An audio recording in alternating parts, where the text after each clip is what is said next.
Hi friends, welcome to Guru Kannada logs. ಎಲ್ಲರಿಗೂ ಬೆಳಗಿನ ಶುಭೋದಯಗಳು. ಎಲ್ಲರೂ ಹೇಗಿದ್ದೀರಾ? ಎಲ್ಲರೂ ಚೆನ್ನಾಗಿದ್ದೀರಾ ಅಂತ ಭಾವಿಸ್ತೀನಿ.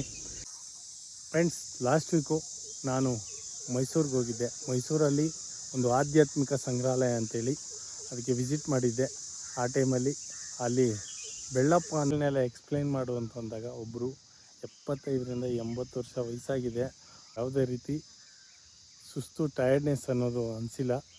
ಬಟ್ ಅವರು ತುಂಬಾ ಚೆನ್ನಾಗಿ ಎಕ್ಸ್ಪ್ಲೈನ್ ಮಾಡಿದ್ದಾರೆ. ಏನೇ ಶಿಕ್ಷಣದಿಂದ ಆಗುವ ಉಪಯೋಗಗಳು ಮತ್ತು ದೇವನೊಬ್ಬ ನಾಮ ಹಲವು ಮತ್ತು ಸ್ವರ್ಗ ನರಕ ಅನ್ನೋದನ್ನೆಲ್ಲ, ಸ್ವರ್ಗ ಎಲ್ಲಿದೆ ನರಕ ಎಲ್ಲಿದೆ ಅನ್ನೋದನ್ನು ಈ ವಿಡಿಯೋದಲ್ಲಿ ಎಕ್ಸ್ಪ್ಲೈನ್ ಮಾಡಿದ್ದೀನಿ. ದಯವಿಟ್ಟು ಕೊನೆವರೆಗೂ ನೋಡಿ.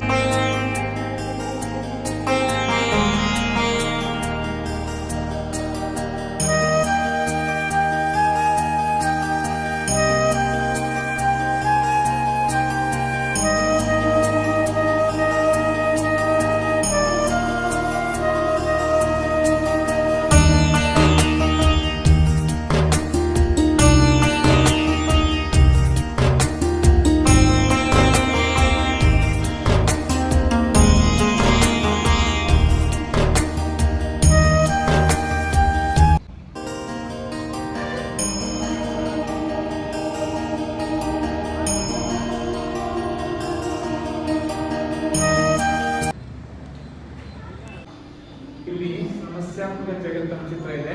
ಈ ಸಮಸ್ಯಾತ್ಮಕ ಜಗತ್ತು ಯಾಕೆ ಹೀಗಾಯಿತು ಅಂತಂದ್ರೆ, ಸಮಸ್ಯೆಗಳನ್ನ ನಾವೇ ಕ್ರಿಯೇಟ್ ಮಾಡ್ತೀವಿ, ಅದಕ್ಕೆ ಪರಿಹಾರ ಹುಡ್ಕೊಂಡಿಲ್ಲ. ಅದಕ್ಕೆ ಪರಿಹಾರವಾಗಿ ಶಿಕ್ಷಣ ಇತ್ತು. ಶಿಕ್ಷಣ ಮಾರಲ್ ಎಜುಕೇಶನ್ ಅಂತ ಕೊಡ್ತಾ ಇದ್ರೆ ಕೇಳ್ತಿರಲ್ಲ. ಹೌದು, ಮಾರಲ್ ಎಜುಕೇಶನ್ ನಡವಳಿಕೆ, ಕಳ್ತನ ಮಾಡಬೇಡ, ಸುಳ್ಳು ಹೇಳಬೇಡ, ಜಗಳ ಆಡಬೇಡ ಅಂತ ಹೇಳ್ತಿದ್ರು. ಈಗ ಏನ್ ಮಾಡಿದ್ರು, ಅದನ್ನ ತೆಗೆದಾಕಿದ್ರು. ಯಾಕೆಂದ್ರೆ ಮೇಷ್ಟ್ರು ಹೆಂಡ ಕೊಟ್ಕೊಂಡು ಬರ್ತಿದ್ದಾರೆ ಸ್ಕೂಲಿಗೆ, ಆಫೀಸ್ನ ಸ್ಟಾಫ್ ಜಗಳ ಆಡ್ತಿರ್ತಾರೆ. ಹೀಗಾಗಿ ಜಗಳ ಮಾಡ್ತಕ್ಕಂಥವ್ರು ಮಾರಲ್ ಎಜುಕೇಶನ್ ಕೊಡಕ್ಕೆ ಆಗೋದಿಲ್ಲ, ಅದಕ್ಕೋಸ್ಕರ ಬೇಕು. ಹಾಗಾಗಿ ಒಂದು ಶಿಕ್ಷಣ ಮಾತ್ರ ಕೊಟ್ಟಿದ್ದಾರೆ, ನೈತಿಕ ಶಿಕ್ಷಣ ಇಲ್ಲ. ನೈತಿಕ ಅಂದ್ರೆ ನಡವಳಿಕೆ.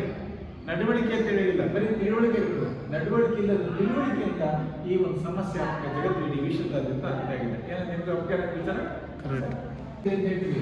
ಆದರೆ ಸ್ವತಂತ್ರ ದೇಶಕ್ಕಿದ್ರೂ ಕೂಡ ವ್ಯಕ್ತಿಗತವಾಗಿ ನಾವು ಸ್ವತಂತ್ರರಲ್ಲ.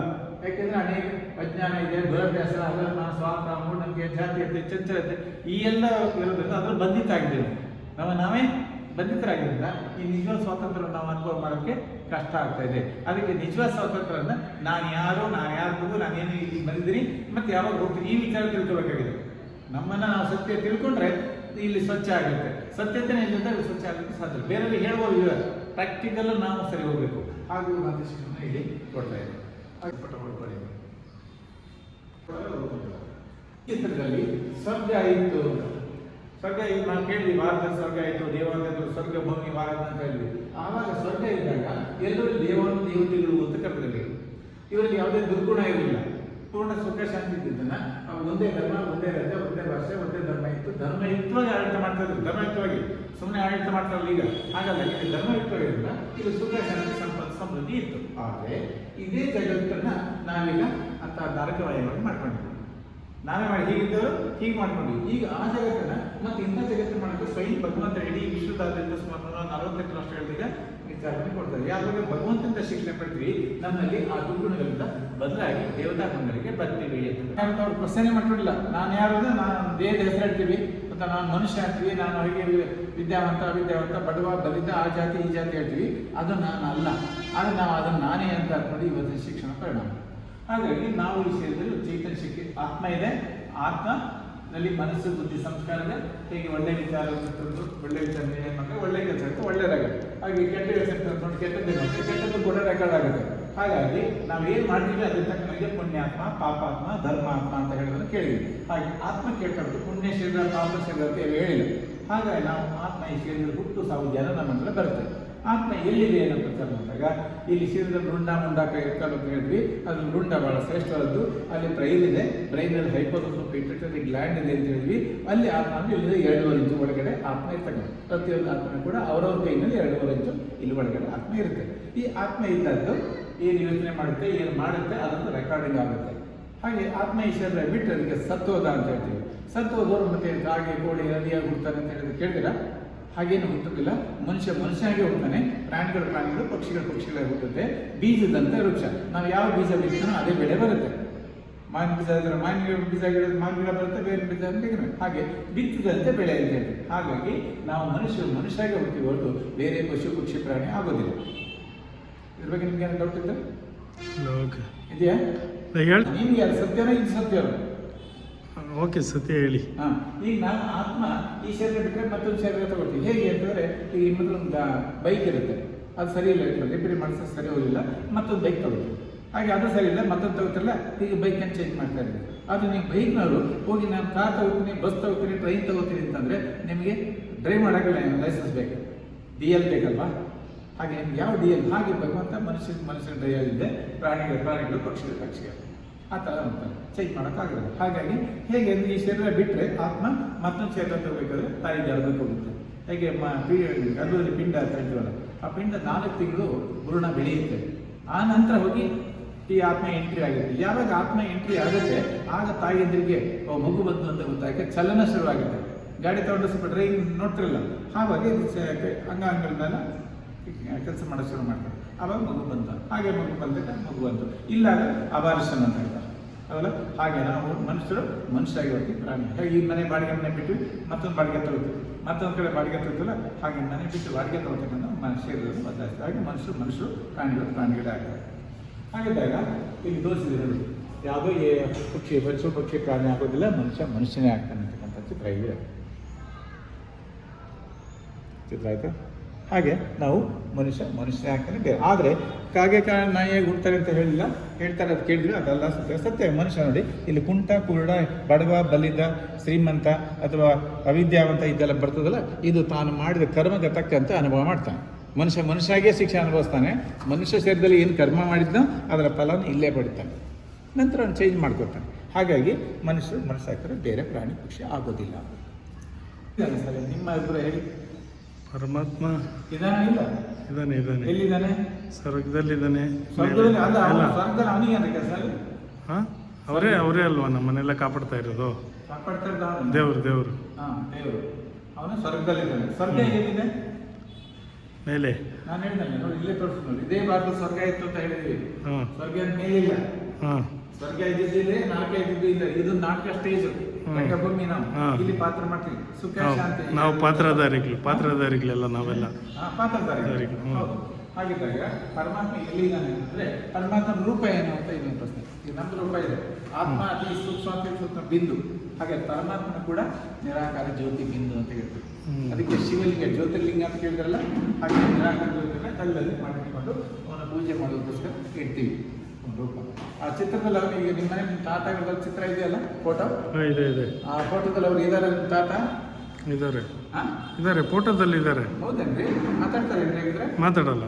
ನಿಮ್ದೇ ಫೋಟೋ ಇದೆ, ಈಗ ಆಧಾರ್ ಕಾರ್ಡ್ ನಿಮ್ ಫೋಟೋ ಇದೆ ಅಂತಾನೆ, ಅದು ನಿಮ್ ಫೋಟೋ ಅಷ್ಟೇ. ನೀವು ಅದರೊಳಗೆ ಇದ್ದೀರಾ? ಇಲ್ಲ, ನಿಮ್ದೇ ಚಿತ್ರ. ಹಾಗೆ ನಾವು ಭಗವಂತನ ಚಿತ್ರನ ಮಾಡಿ ಇಟ್ಕೊಂಡಿದ್ದೀವಿ. ಅರ್ಥ ಆಯ್ತಾ? ಅತಿ ಸೂಕ್ಷ್ಮ ಕಣ್ಣಿನ ಅವನು ದೊಡ್ಡದಾಗಿ ತೋರಿಸಿದ್ವಿ, ಅದನ್ನ ಡಾಟ್ ಇಟ್ಟಿದ್ವಿ. ಹಾಗೆ ಪೂಜೆ ಮಾಡ್ಬೇಕಾದ್ರೆ ಪೂಜೆ ಮಾಡ್ಬೇಕಾದ್ರೆ ಎಣ್ಣೆ ದೀಪ ಹಚ್ಚಿ ಪೂಜೆ ಮಾಡ್ತಿರ್ತಾನೆ. ಪೂಜೆ ಎಲ್ಲ ಮುಗಿದ್ರೆ ಭಗವಂತ ನನಗೆ ಒಳ್ಳೇದು ಮಾಡು ಅಂತ ಕೇಳ್ತೀವಿ.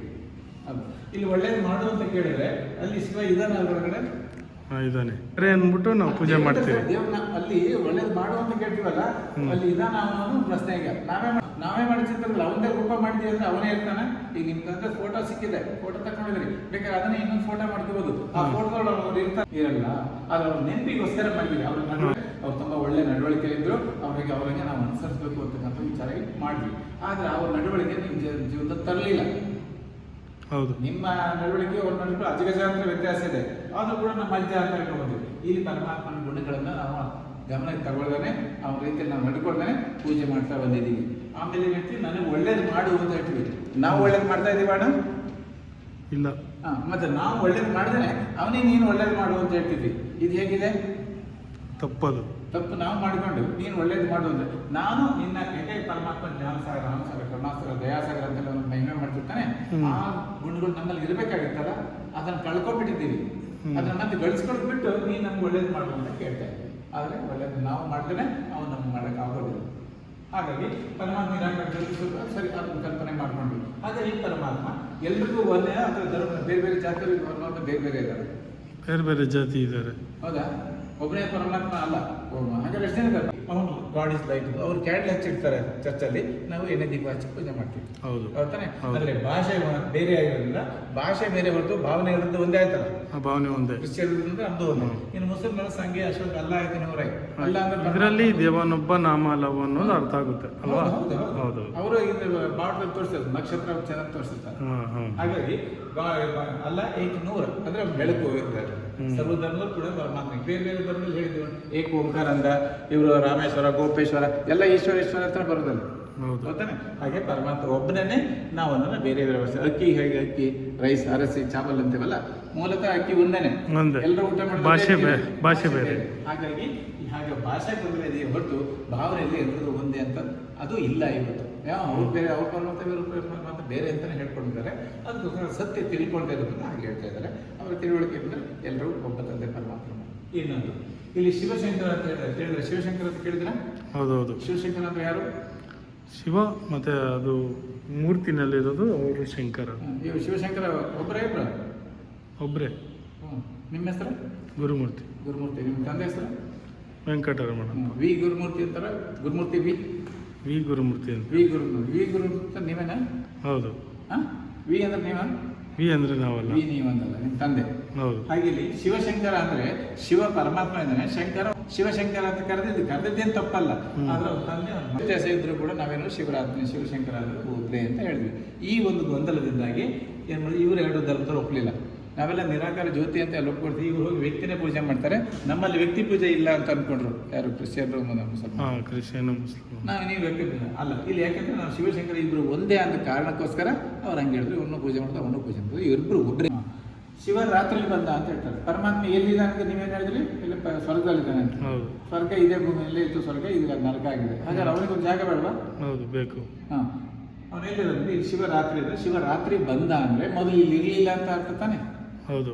ಶಿವರಾತ್ರಿ ಅವತ್ತು ಬಂದಿದ್ದಾನೆ ಅಂದ್ರೆ ಮೊದಲಿಗೆ ಇದ್ದರೆ, ನೀವು ಮೊದಲೇ ಅಂತ ಹೇಳಲ್ಲ. ಅವತ್ತು ನೀವು ಬಂದಿದ್ದರಿಂದ ಮೊದಲು ಇಲ್ಲಿ ಇರಲಿಲ್ಲ ಅಂತ. ಹಾಗಾದ್ರೆ ಎಲ್ಲಿಂದ ಬಂದ ಅಂತ ಕೇಳಕ್ ಹೋಗಿಲ್ಲ ನಾವು. ಶಿವರಾತ್ರಿ ಹಬ್ಬ ಮಾಡ್ತೀವಿ. ಹೌದು, ಉಪವಾಸ ಮತ್ತು ಜಾಗರಣೆ ಮಾಡ್ತೀವಿ. ಉಪವಾಸ ನಿಮ್ಮಲ್ಲಿ ಏನು ಮಾಡ್ತಾರೆ? ಊಟ ಬಿಟ್ಟು ಉಪ್ಪಿಟ್ಟು ತಿಂತೀರಾ? ಇಲ್ಲ, ಊಟ ಬಿಡ್ತೀರಿ, ನೀರು ಕುಡಿತೀರಿ ಅಷ್ಟೇ. ನೀರು ಕುಡಿತೀರಿ, ಹಾಲು ಹಾಲು ಹಾಲು ಹಾಲು ತಗೋತೀರಿ. ಸರಿ, ಮತ್ತೆ ಹೊಟ್ಟೆ ತಿನ್ಕೊಂಡಿರ್ತೀವಿ. ಅದು ನಾವು ಉಪವಾಸ ಅಂತ ಹೇಳ್ತೀವಿ ಅಲ್ವಾ? ಹೌದು. ಅದು ಉಪವಾಸ ಆಗೋದಿಲ್ಲ. ಹೆಂಗಾಗುತ್ತೆ? ಊಟ ಏನು ತಿಂದೇ ಇರೋದನ್ನ ಉಪವಾಸ ಇಲ್ಲ. ಉಪವಾಸ ಅಂದ್ರೆ ಅರ್ಥನೇ ಬೇರೆ.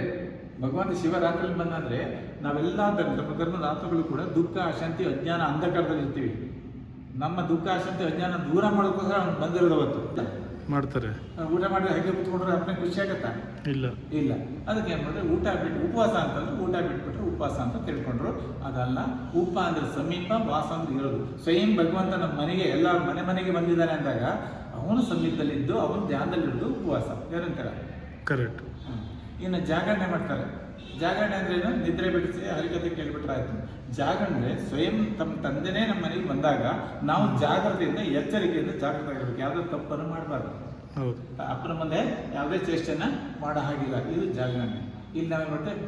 ನಿದ್ರೆ ಬಿಟ್ಬಿಟ್ರೆ ಜಾಗರಣೆ ಅಂತ ಆಯ್ತು. ಅಥವಾ ಹರಿಕತೆ ಕೇಳಿ ಟಿವಿ ನೋಡ್ತಾ ಇದ್ರೆ ಜಾಗರಣೆ ಅಂತ, ಅದು ಹಾಗೆ ಜಾಗರಣೆ. ಇನ್ನೊಂದು ಪರಮಾತ್ಮ ಸರ್ವವ್ಯಾಪಿ ಅಂತ ಹೇಳಿದ್ರೆ ಕೇಳಿದ್ರೆ ಎಲ್ಲ ಕಡೆ ಇದ್ದಾರೆ ಪರಮಾತ್ಮ ಅಂತ.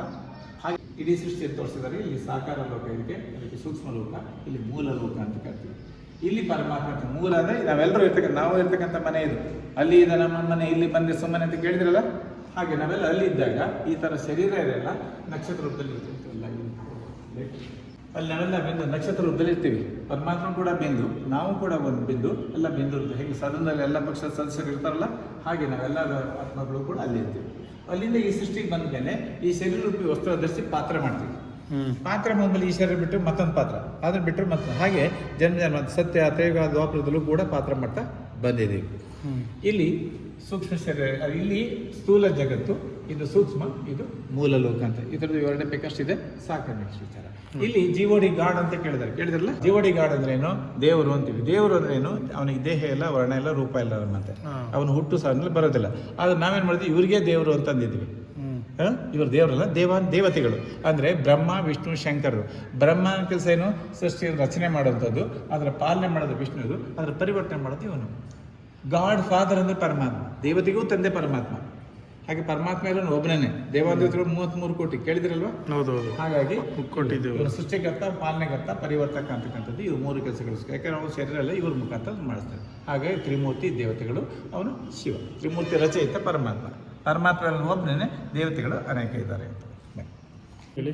ನನ್ನ ಹೆಸರು ಬೆಳ್ಳಪ್ಪ ಅಂತ, ಯಾವ ಊರು? ಶಿವಮೊಗ್ಗ ತೀರ್ಥಹಳ್ಳಿ. ಹೌದಾ, ಇಲ್ಲಿಗೆ ಎಷ್ಟು ವರ್ಷದಿಂದ ಇಲ್ಲಿ ಈಗ ಕೆಲಸ? 2-3 ವರ್ಷ ಆಗ್ತಿದೆ. 3 ವರ್ಷದಿಂದ ಕೆಲಸ ಮಾಡ್ತಿದ್ದೀರಾ? ಓಕೆ, ಈಗಿನ ಜನತೆಗೆ ಏನಾದರೂ ಹೇಳ್ಬೇಕು ಅನಿಸಿದ್ರೆ ಏನಾದ್ರು? ಹೇಳ್ತಲ್ಲ ಜನತೆ ಅವ್ರು ತಿದ್ಕೋಬೇಕು ಅಂತ ಎಲ್ರಿಗೂ ಗೊತ್ತಿದೆ. ತಿದ್ಕೊಳ್ಳೋಕೆ ಕಷ್ಟ ಅಂತಿದ್ದಾರೆ. ಕಷ್ಟ ಅಂದರೆ ಅದರ ಮೆಥಡ್ ಸಿಗಲಿಲ್ಲ. ಇಲ್ಲಿ ವಿಚಾರ ಹೇಳ್ತಾರೆ. ಈಗ ನಾವು ಮೊದಲು ಅದೇ ಜಗತ್ತಿನಲ್ಲಿ ಇದ್ದವ್ರು ತಾನೆ. ಆದರೆ ಈಗ ನಾಲೆಡ್ಜ್ ತಿಳಿದ ಮೇಲೆ ತಾನೆ ನಾವು ಬದಲಾಗಿರೋದು. ಹಾಗೆ For more videos, please like ಮಾಡಿ, share ಮಾಡಿ, subscribe ಮಾಡಿ. ಗುರು ಕನ್ನಡ ಲಾಕ್ಸ್. Thank you for watching the videos. ಮತ್ತೆ ಭೇಟಿಯಾಗೋಣ. ನಮಸ್ಕಾರ.